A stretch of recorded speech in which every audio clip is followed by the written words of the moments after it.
Gentlemen of the press, there are no ladies here. Maybe I should adjust my glasses. I can only see men.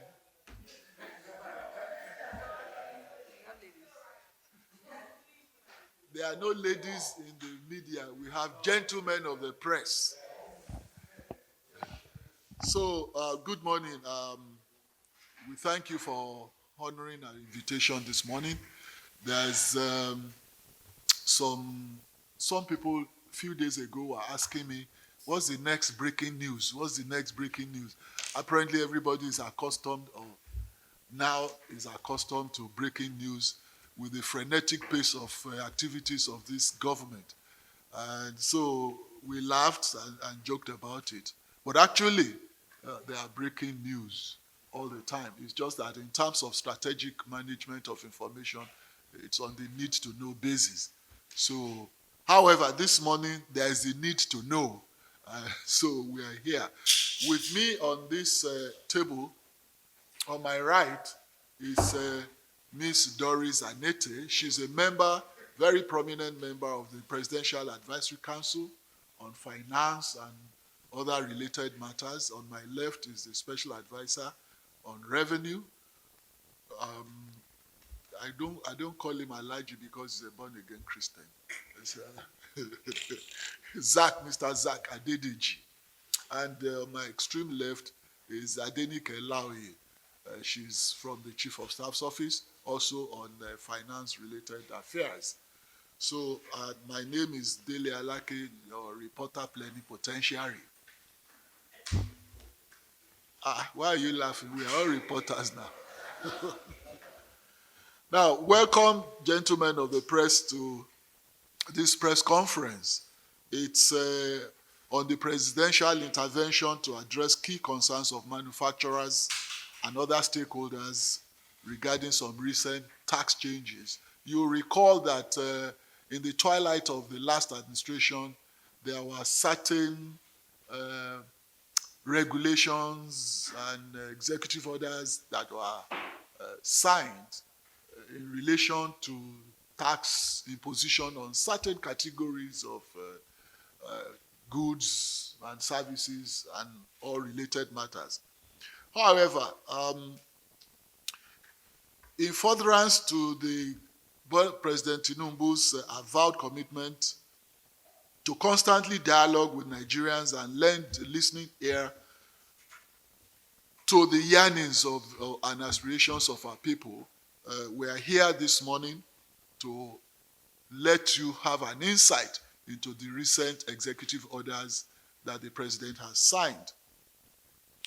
Now, upon taking over the reins of government, the President promised to run a government that will not make life difficult for Nigerians or asphyxiate or stifle corporate entities in spite of the challenges the federal government. In spite of these challenges, this federal government is irrevocably committed to this pledge.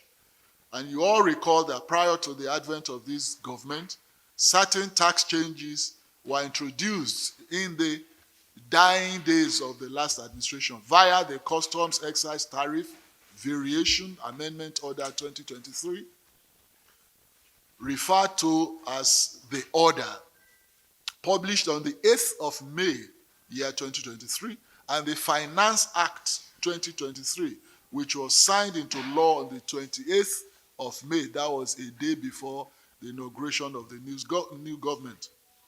Among others, the order introduced new excise duties on single-use plastics, that's SUPs, higher excise duties on some locally manufactured products, including alcoholic beverages and tobacco products, and green tax by way of import tax adjustment on certain categories of imported vehicles.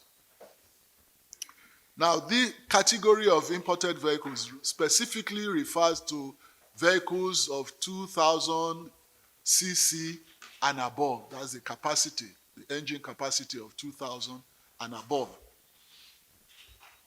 The Tinubu administration has since noticed that some of the tax policies are being implemented retroactively with their commencement dates, in some instances predating the official publication of the relevant legal instruments backing the policies.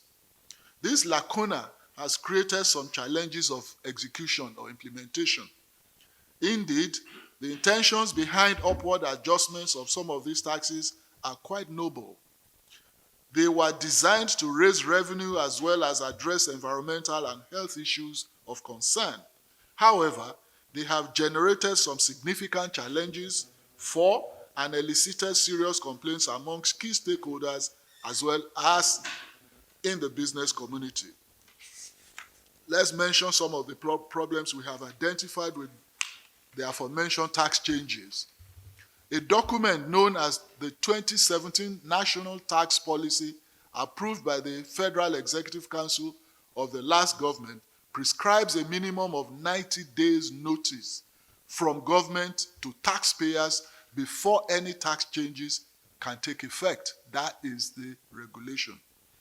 This global practice is done with a view to giving taxpayers and businesses reasonable time to adjust to the new tax regime. However, both the Finance Act 2023 and the Customs Excise Tariff Order 2023 did not give the required minimum notice period, thus putting businesses in violation of the new tax regime even before the changes were gazetted. As a result of this, many of the affected businesses are already contending with the rising costs, falling margins, and capacity underutilization due to various microeconomic headwinds, as well as the impact of the Naira redesign policy. Gentlemen of the press, you will recall that excise tax increases on tobacco products and alcoholic beverages from 2022 to 2024, which had already been approved, are also being implemented. But a further escalation of the approved rates of the current administration presents an image of policy inconsistency and creates an atmosphere of uncertainty for businesses operating in Nigeria. The excise tax of 5% on telecommunication services has generated heated controversy. You all wrote about it. There is also a lack of clarity regarding the status of this tax, just as players in the sector also complain about the imposition of multiple taxes on their operations. We have also seen that the green taxes, including the single-use plastics tax, that's the SUP, and the import adjustment levy on certain categories of vehicles require more consultation and a holistic approach to the country's net zero plan in a manner that does not impact the economy negatively. In his inaugural speech, His Excellency President Bola Ahmed Tinubu promised to address business-unfriendly fiscal policy measures and multiplicity of taxes. Consequently, President Bola Tinubu, in fidelity to the pledge to put Nigerians at the center of government policies, has signed the following executive orders. Executive Order 1, the Finance Act, Effective Date Variation Order 2023, has now deferred the commencement date of the changes contained in the Act from May 28, 2023 to September 1, 2023. This is to ensure adherence to the 90 days minimum advance notice for tax changes as contained in the 2017 National Tax Policy. Executive Order 2, the Customs Excise Tariff Variation Amendment Order 2023. This has also shifted the commencement date of the tax changes from March 27, 2023 to August 1, 2023, and also in line with the National Tax Policy. Order 3, the President has given an order suspending the 5% tax on telecommunication services as well as the excise duties escalation on locally manufactured goods. 4, further to his commitment to creating a business-friendly environment, the President has ordered the suspension of the newly introduced green tax by way of excise tax on single-use plastics, including plastic containers and bottles. In addition, the President has ordered the suspension of import tax adjustment levy on certain categories of vehicles. Like I said earlier on, any vehicle of 2,000 capacity, engine capacity and above, which the tax was imposed upon, has now been suspended.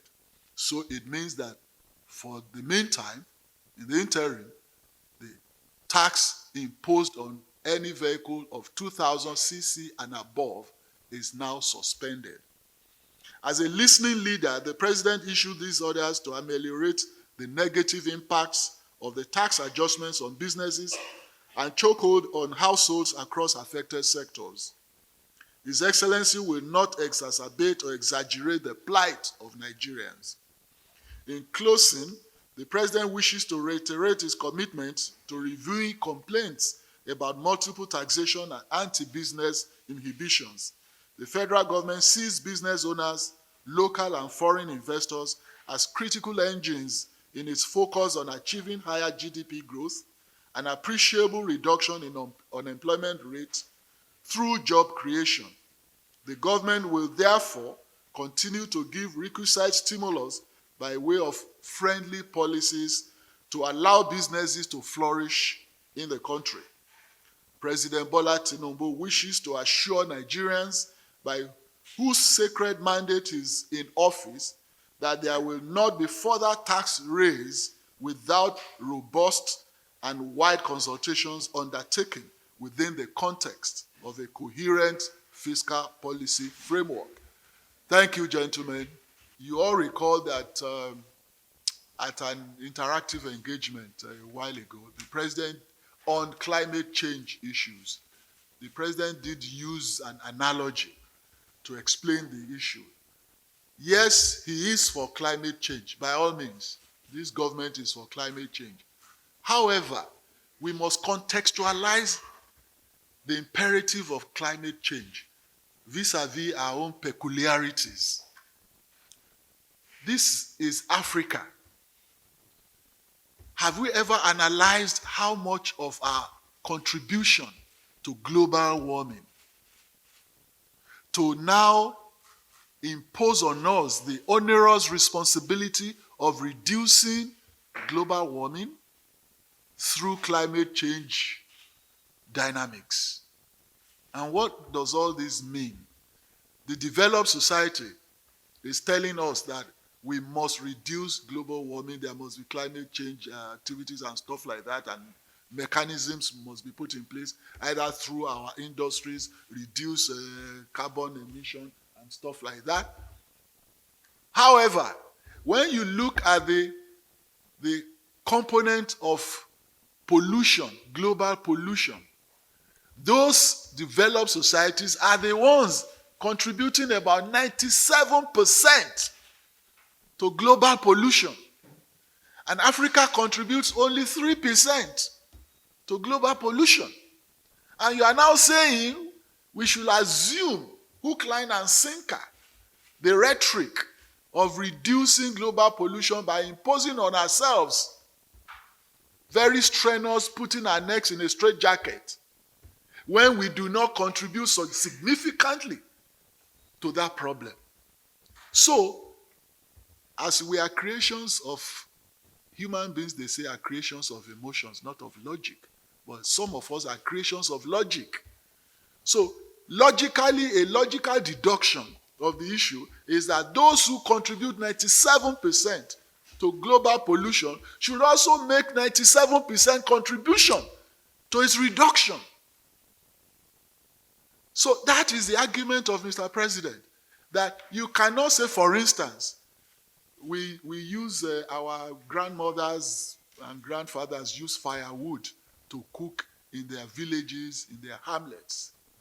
The president asked, how would he go and ask the average grandmother in the village to stop using firewood to cook when we haven't even got the gas spread or distribution or other technical methods of cooking spread all over the country? Are we now going to stop our people from cooking simply because we want to reduce global warming? That is the kernel of the issue. That's why now, for now, here, plastics, we use plastics for sundry things, water, and all of that. But if you look at the global consumption or usage of plastic, our own contribution is still so infinitesimal as to impose on ourselves that harrowing tax, which also contributes to inflation, rising cost of goods and services with this multiplicity of effects and job creation. Now, if a child is still crawling, you don't begin to put the child on a racetrack. You have to allow the child to crawl and start walking and start running before you can put him on a racetrack.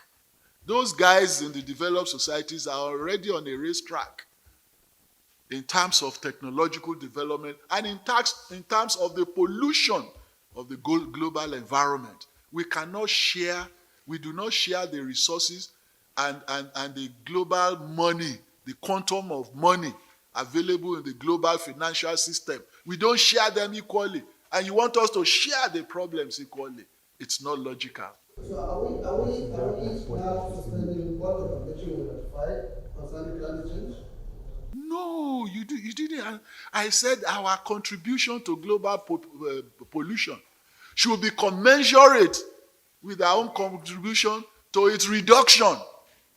That's the logic. We are not suspending that, but you don't expect us to carry the can when we make very, very negligible contribution to the global problem of climate change. Let those who carry the global yes, let them contribute more. We contribute our own quota of 3%. Thank you. Why, can you tell us, let Nigerians know what's progress in formation of cabinet? Where are we in that place? And secondly, are you a candidate or aspirant? the president has had some meetings with opposition figures. Is it part of anything national government or commission or what? What can you tell us about those? No, simply no. You have the mic. Microphone, sir. Mike. The answer is no. I'll take from the last issue you raised about members of the opposition coming to pay courtesy call on the president. I'm sure you are specifically referring to Pius and Anyim and Olisa Metu, two prominent PDP members. I was actually at the meeting. I sat in the meeting throughout. Wike's case is self-explanatory. We didn't. Wike had. I think it was the tempestuous nature of the PDP internal political wranglings that caused Wike's issue, and you are all aware of that. It needs no. So that one has no. We have no issues with the Wike thing. It was an internal affairs of PDP. So, however, if as a political party your enemy is fighting himself, you reap whatever gains from it without lifting a finger. That's what happened. I don't think that is even very germane. Now about the PDP people that came. The president said that his administration is running an open door policy and is a unifier, is a symbol of unity of the country. So if anybody from any angle wishes to see the president and has some salient points to raise or issues of observation or even suggestion or advice, the president opens his doors. And so those people, Pius Anyim and Olisa Metu, came purposely to commend the president. I'm sure you interviewed them, you heard what they said. They came to commend the president for his very, very positive policy initiatives that have put Nigeria back on the global stage. And it's not just their own saying, it's not just what they say they observed. We have received the same accolade and encomium from all parts of the globe. So it's not restricted to the PD people. I think we should only commend them for being quite honest and sincere with their views, because there are some of the opposition people who also acknowledge these very laudable initiatives of the president, but are too prejudiced or myopic or parochial to acknowledge it publicly. So we need to commend those people for having the guts. Sorry, about your ministerial list. If you were an aspirant, I would have asked you to see me outside for consultation, since you are not. But the simple truth is that this is an executive presidency. It's not. We are not running a parliamentary system. So the president, the buck stops on his table, and he decides when it's fit and proper for him to make his cabinet list known. We are not unaware of all the speculations and innuendos and rumors, all kinds of things in the media. But I, as a media man, I chuckle to myself that people want to sell, so they just fabricate. I can tell you all of those things you've been reading in the media are mere fabrications. There is no iota of truth in all of those things. When the president is good and ready, you will be the first to know about his intentions. Please, wait, before you ask him. Make sure it's related. Yeah, it's related to what. Yes. So I'm sure you're also aware that the former president signed the bill which mandates the president to forward the name of the ministerial. It is Arabic. So I just want to find out if the president is also taking cognizance of this, considering what the law says. That's hypothetical. The date has not lapsed, right? The President Tinubu, is still within the time frame. So there's no issue there. It's only when he exceeds that you can start raising issues.